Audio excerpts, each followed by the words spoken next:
केसीआर साहब के लापरवाही की वजह से आज फिर से एक बार तेलंगाना का किसान जो है सो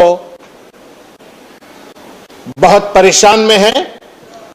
उनको बहुत सारे नुकसान पहुंच रहे हैं।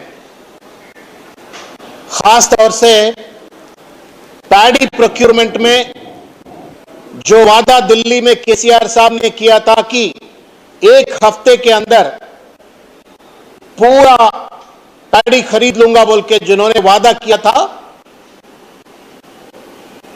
अगर फैक्ट्स के अंदर, अगर डेटा के अंदर अगर हम जाग के देखें तो हमको यह पता होता कि पूरे 92 लाख मेट्रिक टन्स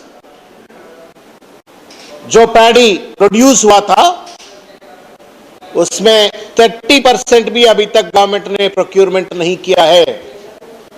सिर्फ 32 लाख मेट्रिक टन्स जो है सो 25 में तक इन लोगों गवर्नमेंट जितना खरीद लिया वो 30% से कम है। ये क्या लापरवाही है? क्यों केसीआर साहब के हुकूमत किसानों के जिंदगियों से खिलवाड़ कर रहे हैं?